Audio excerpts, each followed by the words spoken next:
नमस्कार साथियों, स्वागत है आपका बैंकर्स साथी चैनल में। साथियों, जेआईबी एग्ज़ाम के लिए हमारी वीडियो लेक्चर सीरीज चल रही है, जिसमें अभी फर्स्ट पेपर के वीडियोस बना रहे हैं। यूनिट 1 से लेकर यूनिट 25 तक के वीडियोस मैं बैंकर्स साथी चैनल पर अपलोड कर चुका हूं। आप वहां जाकर सारे वीडियोस देख सकते हैं। और वीडियोस अगर आपको पसंद आते हैं, आपको लगता है कि जेआईबी एग्ज़ाम में इनसे आपको हेल्प मिलेगी, तो ज़रूर वीडियोज़ को लाइक करें और चैनल को सब्सक्राइब करें, साथ ही बेल आइकन प्रेस करें ताकि मेरी आने वाली वीडियोज़ की नोटिफिकेशन भी आपको टाइमली मिलती रहे। और आपका कोई फीडबैक है तो कमेंट सेक्शन में दे सकते हैं। यूनिट 26 डिस्कस करेंगे साथियों, जिसका नाम है डॉक्यूमेंटेशन। साथियों, डॉक्यूमेंटेशन काफ़ी इंपॉर्टेंट पार्ट होता है बैंक का, क्योंकि बैंक जब लोन देता है तो बैंक के पास बेसिकली डॉक्यूमेंट्स ही होते हैं। बाकी जो प्रॉपर्टी मॉर्गेज हैं, हाइपोथिकेशन है, सारे जो सिक्योरिटीज़ हैं, वो सब कुछ जो है वो डॉक्यूमेंटेशन के ऊपर ही डिपेंड करता है, डॉक्यूमेंट के ऊपर ही है। और बैंक का जो भी पैसा बोरोवर को देता है बैंक, वो अगर प्रॉपर डॉक्यूमेंटेशन ना हो या उसमें कोई कमी रह जाए तो वो सारा जो पैसा है वो डूब सकता है बैंक का। इसीलिए डॉक्यूमेंटेशन की बहुत ज़्यादा ज़रूरत है। तो इससे क्या क्या हेल्प मिलती है, क्यों ज़रूरी है? सबसे पहले तो आइडेंटिफाई करना कि बोरोवर कौन है, उसके केवाईसी डॉक्यूमेंट लेकर हम आइडेंटिफाई करते हैं बोरोवर को। सिक्योरिटी डिटेल्स जो है, कौन कौन सी सिक्योरिटी जो हमें कोलेटरल में या प्राइमरी सिक्योरिटी जो बैंक को मिल रही है, तो सिक्योरिटी को आइडेंटिफाई करना।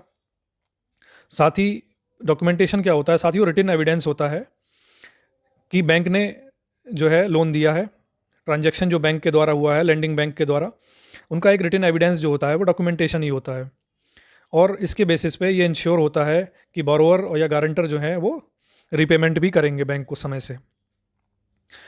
और ये इंटाइटल करता है बैंक को कि वो लीगल स्टेप ले सकता है लोन रिकवरी के केस में। अगर लोन डिफ़ॉल्ट होता है, किस्तें अगर समय पर नहीं आती हैं, तो बैंक जो है लीगल स्टेप ले सकता है, लेकिन उसके लिए डॉक्यूमेंटेशन बहुत ज़रूरी है। अगर डॉक्यूमेंट प्रॉपर नहीं है तो फिर ये लीगल स्टेप भी किसी काम में नहीं आएंगे। और जो भी सिक्योरिटी पे चार्ज क्रिएट करना होता है, वैलिड चार्ज क्रिएट करना है, तो वो भी उसके लिए भी डॉक्यूमेंटेशन काफ़ी ज़रूरी है। अब कितने तरह के डॉक्यूमेंट साथियों बैंक में नॉर्मली एग्जीक्यूट होते हैं? उसमें पहला आता है डिमांड प्रोमिसरी नोट, एग्रीमेंट और फॉर्म्स। ये तीनों हैं। डिमांड प्रोमिसरी नोट साथियों किस केस में लिया जाता है? जहाँ पर रिपेमेंट पीरियड जो है अगर फिक्स ना हो। और उस केस में क्या होता है, जो बोरोवर जो है एक प्रॉमिस करता है, promise to repay loan amount on demand with agreed rate of interest. Borrower promise करता है कि मैं जब भी बैंक डिमांड करेगा उस समय पूरा पैसा बैंक का रीपे करूँगा विद इंटरेस्ट। तो उन केसेस में डीपीएन लिया जाता है, डिमांड प्रोमिसरी नोट। एग्रीमेंट जो कि सबसे ज़्यादा कॉमन है। एग्रीमेंट अलग अलग तरह के होते हैं, वो डिपेंड करता है कि बोरोवर कौन है और अ, किस तरह की कंपनी है या इंडिविजुअल पर्सन है, उसी हिसाब से जो और सिक्योरिटी कौन कौन सी मिल रही है बैंक को, उसके ऊपर डिपेंड करता है कौन कौन से एग्रीमेंट जो है बैंक करवाता है। और एग्रीमेंट की एक रिक्वायरमेंट है पहली कि ये जो है इंडियन कॉन्ट्रैक्ट एक्ट जो है उसके साथ इनलाइन होना चाहिए, उसके साथ जो है कॉन्ट्राडिक्टरी नहीं होना चाहिए।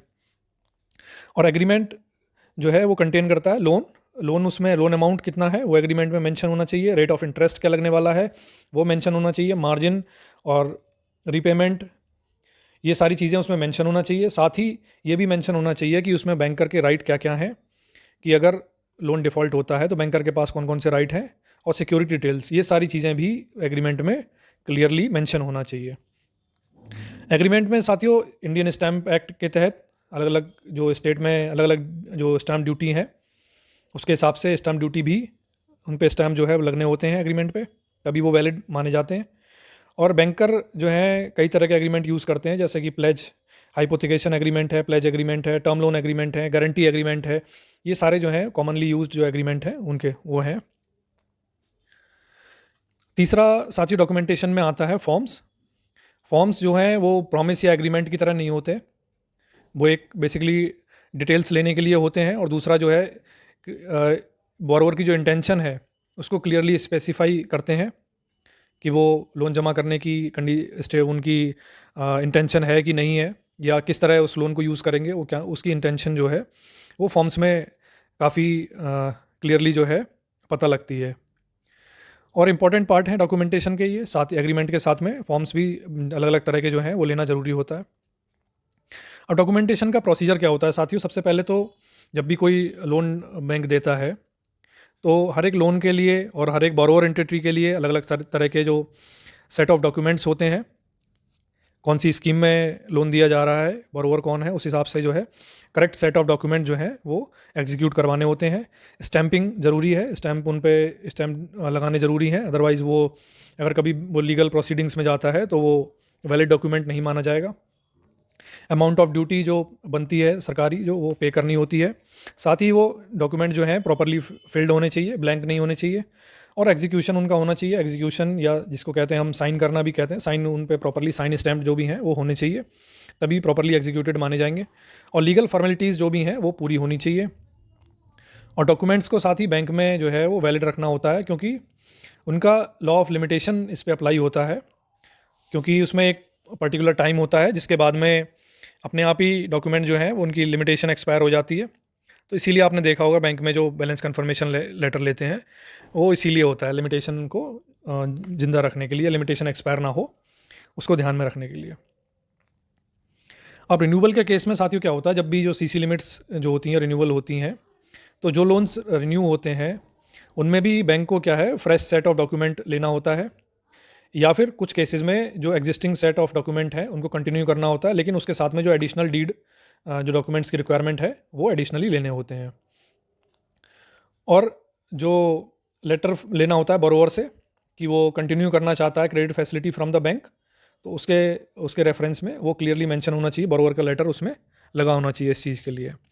साथ ही एक्नॉलेजमेंट, डेप्ट का एक्नॉलेजमेंट और सिक्योरिटी पर्टिकुलर्स जो हैं, जो सिक्योरिटी मॉर्टगेज की हुई है बैंक में, उनकी डिटेल्स भी उसमें उनका एक्नॉलेजमेंट भी बोरोवर से लेना है।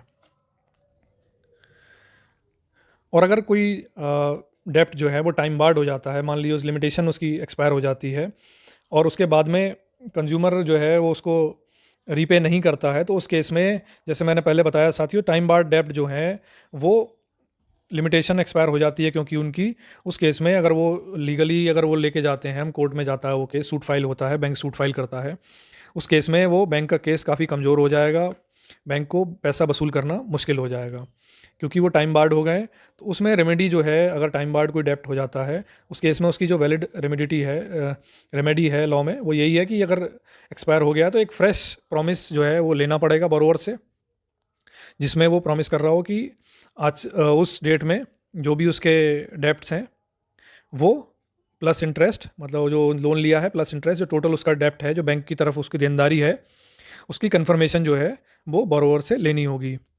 और एक बार अगर वो बोरोवर से, गारंटर से अगर वो कंफर्मेशन प्रॉमिसरी नोट जो है वो मिल जाता है, उसके बाद में वो वापस से उसकी जो लिमिटेशन है वो शुरू हो जाती है।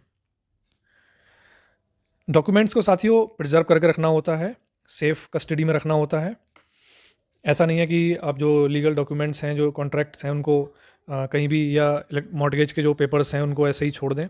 वो प्रॉपरली प्रिजर्व करके रखने होते हैं बैंक को, जब तक बैंक के सारे ड्यूज़ जो हैं रिकवर ना हो जाएं, क्योंकि पता नहीं कब भी अगर डिफ़ॉल्ट होता है तो उसको उसकी ज़रूरत पड़े, या फिर कई बार जब लोन बंद भी हो जाता है उसके बाद भी अगर कोई लीगल रिक्वायरमेंट है, जो लॉज हैं उसके हिसाब से कुछ समय तक प्रिजर्व करके रखना होता है डॉक्यूमेंट्स को। सिक्योरिटाइजेशन साथियों क्या होता है, सिक्योरिटाइजेशन जो है, जो भी बैंक के नॉन एनपीए एसेट हो जाते हैं, नॉन परफॉर्मिंग एसेट्स जो होते हैं, जिनमें रिकवरी बैंक को लगता है कि पॉसिबल नहीं है, अभी नहीं कर पाता है बैंक, और कुछ सिक्योरिटी मॉर्टगेज है, कुछ प्रॉपर्टी मॉर्टगेज है, तो उस केस में क्या करता है बैंक जो है, कई बार जो लोन पोर्टफोलियो है या एक लोन है, वो जो कंपनीज़ होती हैं कुछ, जिनको सिक्योरिटाइजेशन एंड रिकंस्ट्रक्शन कंपनी कहते हैं, SCRC शॉर्ट में कहते हैं, उन कंपनीज़ को ट्रांसफ़र कर देता है। और वो SCRC क्या करती हैं, एक स्पेशल पर्पज़ व्हीकल में उसको ट्रांसफ़र करती हैं, और वो स्पेशल पर्पज़ व्हीकल जो है वो कंपनी के सारे एसेट्स को मैनेज करता है और उनको रियलाइज़ करता है, उनको लिक्विडेट करने की कोशिश करता है, ताकि, और बैंक को जो है एक कंसिडरेशन या ट्रांसफ़र जो प्राइस करता है, ताकि बैंक को भी आइडिया लग, प्रोसीजर समरी जो बना के देता है, ताकि बैंक को भी रिकवरी हो सके उनके ड्यूज़ की। तो साथियों सिक्योरिटाइजेशन में यही है कि एनपीए हुआ और बैंक ने ट्रांसफ़र कर दिया सिक्योरिटाइजेशन एंड रिकंस्ट्रक्शन कंपनी को, SCRC को, SCRC ने उसको स्पेशल पर्पज़ व्हीकल में डाल दिया, और स्पेशल पर्पज़ व्हीकल जो है वो इसको फर्दर प्रोसेस करता है मैच्योरिटी तक, और इंश्योर करता है कि बैंक को उसके ड्यूज़ मिल जाएँ। तो साथियों इस वीडियो में इतना ही था। डॉक्यूमेंटेशन के बारे में हमने जाना, जिसमें कि एग्रीमेंट और फॉर्म्स अलग अलग होते हैं, इन सभी को ध्यान में, इन सभी के बारे में हमने जाना जो कॉमन टाइप के होते हैं। तो साथियों इस वीडियो में इतना ही। अगर वीडियो आपको पसंद आई हो तो ज़रूर लाइक करें, साथ ही चैनल को सब्सक्राइब करें और बेल आइकन प्रेस करें। साथ ही वीडियोज़ को उन सभी साथियों के साथ शेयर करें जो JIB की तैयारी कर रहे हैं, हमारे बैंकर साथी, और कमेंट करके अपना फीडबैक कमेंट सेक्शन में दे सकते हैं आप। तो साथियों इस वीडियो में इतना ही, मिलते हैं नेक्स्ट वीडियो में। Thank you.